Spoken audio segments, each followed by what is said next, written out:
Friends, आप सभी का स्वागत है मेरे आरडी ऑनलाइन स्टडी चैनल पर।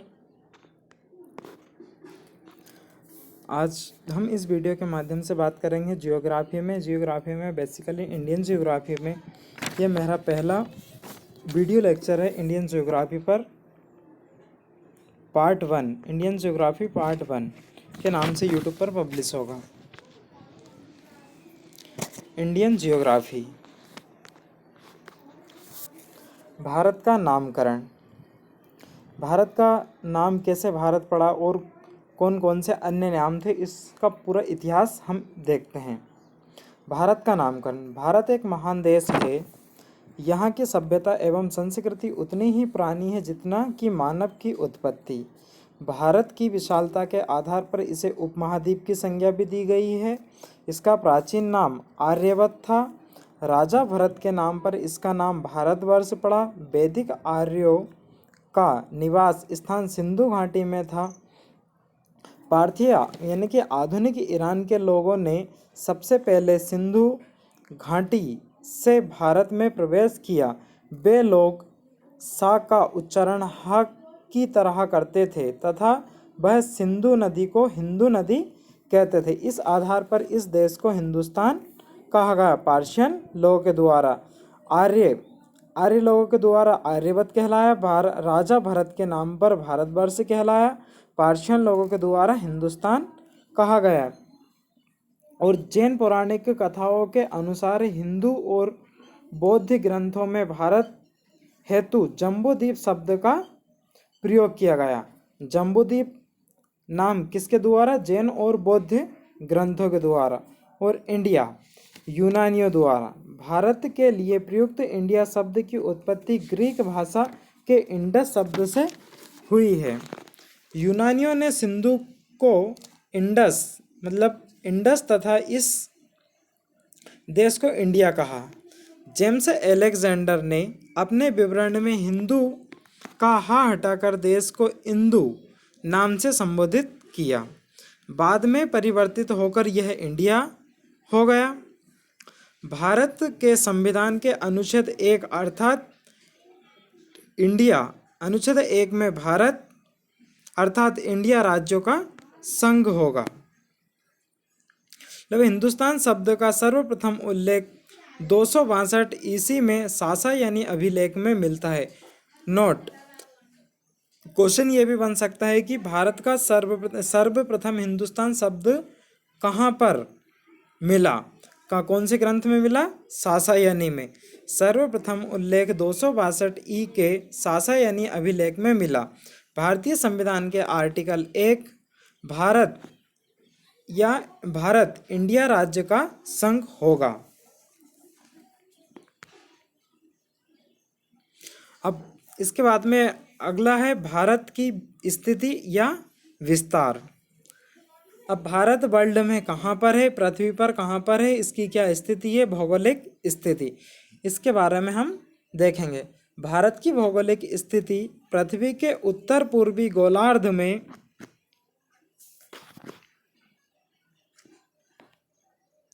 पृथ्वी के उत्तर पूर्वी गोलार्ध में 8 डिग्री 4 मिनट से 37 डिग्री 6 मिनट उत्तरीय अक्षांश तथा 68 डिग्री 7 मिनट से 97 डिग्री 25 मिनट पूर्वी देशांतर के मध्य स्थित है। ये 68 जैसे कि 8 डिग्री 4 एक डंडा लगा हो उसे मिनट बोलते हैं, 4 मिनट। ऐसी 37 से 8 29 डिग्री अक्षांशीय विस्तार है इसका और 29 डिग्री देशांतर विस्तार है। यहाँ पर इसका मानक समय 82.5 डिग्री पूर्वी देशांतर के लगभग मध्य से होकर गुजरती है। इसकी क्या मानक समय? इसका पूर्वी देशांतर के लगभग मध्य से। इसी देशांतर के समय को देश का मानक समय माना गया है। देश का मानक समय किसे माना गया है? 42.5 डिग्री को देश का मानक समय माना गया है। अब इंडिया की इसमें कहाँ पर स्थिति है? पश्चिमी गोलार्ध और उत्तर पूर्वी गोलार्ध और दक्षिण पूर्वी गोलार्ध। तो इसकी इंडिया की है, भारत की भौगोलिक स्थिति है पृथ्वी के उत्तर पूर्वी गोलार्ध में। कहाँ पर है? उत्तर पूर्वी गोलार्ध में। यह कर्क रेखा भारत की मानक समय रेखा 5 राज्यों से होकर गुजरती है। इसकी ट्रिक, इसको याद रखने की ट्रिक है, कौन कौन से राज्य से होकर गुजरती है। उत्तर में मधुमक्खी का छत्ता उड़ाया आंधे अंधे ने। इसका उत्तर यानी कि उत्तर प्रदेश, मधुमक्खी यानी मध्य प्रदेश, छत्ता यानी छत्तीसगढ़, उड़ीसा का मतलब होता है, उड़ाया का मतलब होता है उड़ीसा, अंधे का मतलब होता है आंध्र प्रदेश। यह समय जो इंडिया का मानक समय है वह ग्रीनविच के समय से 5 घंटे 30 मिनट आगे है। कहाँ के? ग्रीनविच के समय से।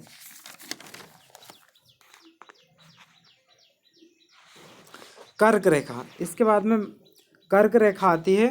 कर्क रेखा कैंसर लाइन उत्तरी गोलार्ध के भूमध्य रेखा के समांतर 23.5 डिग्री पर 23 डिग्री 30 मिनट पर स्थित है। यह पश्चिम से पूर्व की ओर खींची गई एक काल्पनिक रेखा है। यह रेखा पृथ्वी पर उन 5 प्रमुख अक्षांश रेखाओं में से एक है जो पृथ्वी के मानचित्र पर स्थित है। कर्क रेखा कैंसर लाइन पर सूर्य दोपहर के समय लंबवत होता है। कर्क रेखा पर दोपहर लगभग 12 से 1 या 11 से 1 या 2 के बीच में सूर्य हमेशा कर्क रेखा पर लंबवत होता है। कर्क रेखा भारत के लगभग 8 राज्यों से होकर गुजरती है। गुजरात, राजस्थान, छत्तीसगढ़, झारखंड, पश्चिम बंगाल, त्रिपुरा, मिजोरम।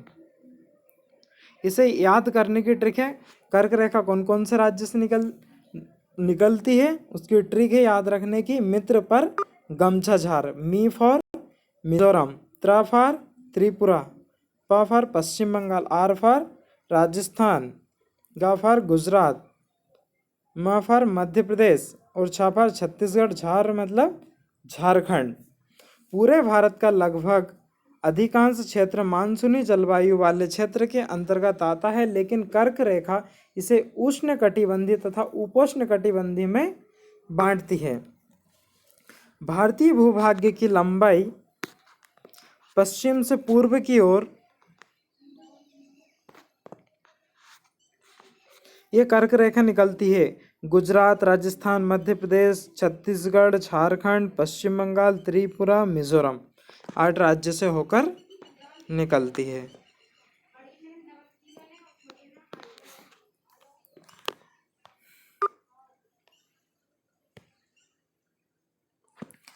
भारतीय भूभाग्य की लंबाई पूर्व से पश्चिम तक 2933 किलोमीटर तथा उत्तर से दक्षिण तक 3214 किलोमीटर है। इस प्रकार भारत लगभग त्रिभुजाकार आकृति में होने के कारण हिंद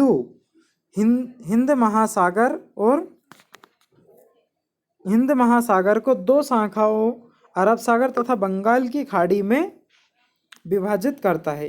हिंद महासागर और उसकी शाखा अरब सागर व बंगाल की खाड़ी क्षेत्र में तटीय सीमा बनाती है।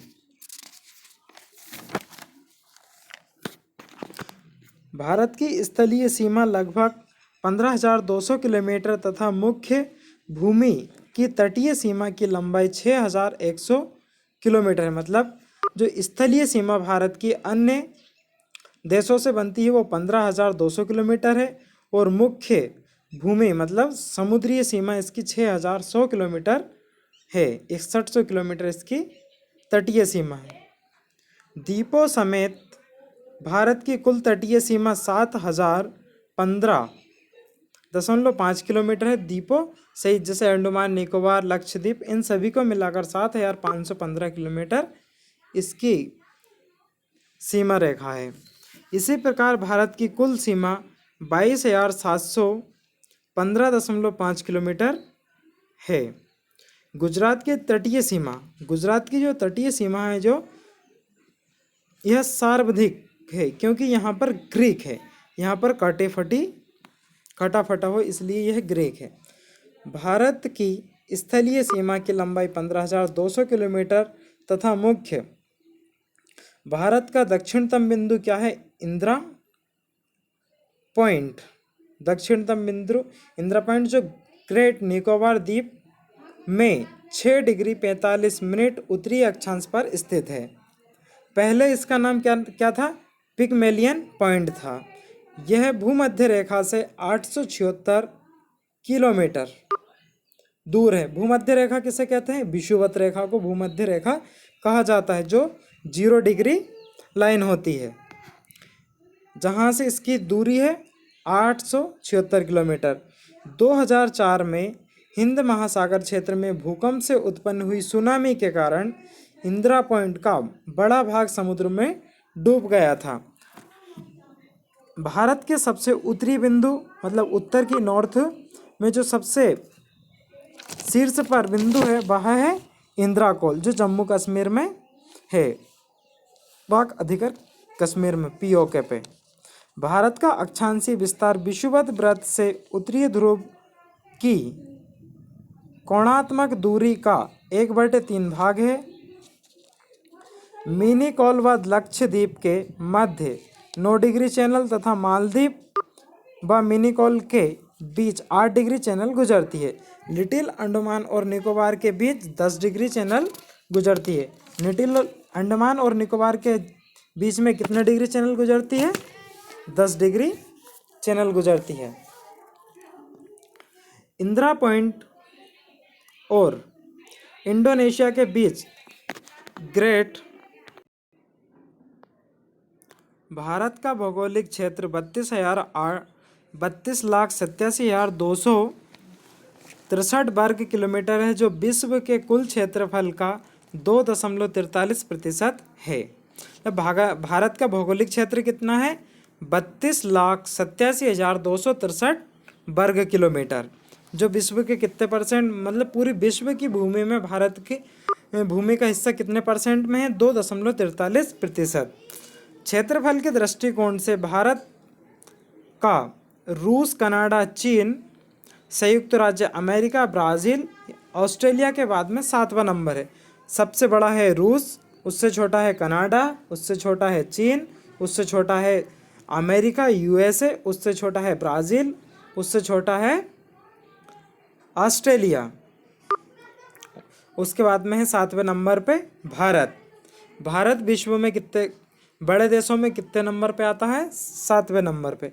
जबकि जनसंख्या की दृष्टि से चीन के बाद भारत का दूसरा स्थान है, जहां विश्व की कुल जनसंख्या का 17.5% भाग निवास करता है। मतलब 2.43% एरिया में विश्व की 17.5% जनसंख्या रहती है। भारत हिंद महासागर के केंद्र में अवस्थिति रखता है तथा यह एकमात्र ऐसा देश है जिसका नाम पर किसी महासागर का नाम पड़ा है। मतलब भारत एक ऐसा देश है जिसके नाम पर किसी महासागर का नाम रखा गया है। कौन सा महासागर है? हिंद महासागर। हिंद महासागर भारत के लिए पर्याप्त भू राजनीतिक, भू सामरिक, आर्थिक और व्यापारिक महत्व रखता है। वो कैसे? वो इस प्रकार से, इस क्षेत्र में भारत को साफ सफाई तथा सीमा शुल्क वसूलने के अधिकार है। यहाँ पर समुद्र में देश के एक्सक्लूसिव इकोनॉमिक जोन, इसे क्या कहा जाता है?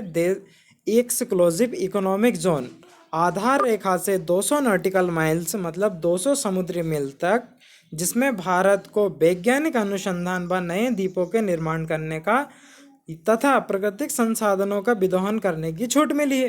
कहाँ पर? भारत की तटीय सीमा से समुद्र के अंदर 200 नॉटिकल माइल्स तक। कौन कौन सी छूट मिली है? वैज्ञानिक अनुसंधान की, नए द्वीपों के निर्माण की, प्राकृतिक संसाधन के दोहन करने की, जैसे कच्चा तेल निकालना, गैसें आदि, इनकी छूट मिलती है। इसके बाद उच्च सागर क्या आता है? हाई सी आती है। इसका विस्तार जहाँ सभी राष्ट्रों का समान अधिकार होता है। मतलब उच्च सी मतलब जो सागर आता है वहाँ पर सभी राष्ट्रों का समान अधिकार होता है। Thank you so much friends. ये एक्सक्लूसिव इकोनॉमिकल जोन है, ये कितना है 200 नॉटिकल माइल्स तक। यहाँ पर भारतीय वैज्ञानिकों को अनुसंधान करना तथा नए द्वीपों का निर्माण करना या अन्य प्राकृतिक चीज़ों का लाभ ले सकते हैं यहाँ पर। इसके बाद में जो हाई सी आती है वहाँ पर सभी देशों का समान अधिकार होता है। इसमें 200 नॉटिकल माइल तक सीमा शुल्क भी वसूला जाता है। किसी अन्य देश का जहाज यदि किसी बंदरगाह पर आता है तो इन 200 नॉटिकल माइल्स से होते हुए भी निकलता है तो उससे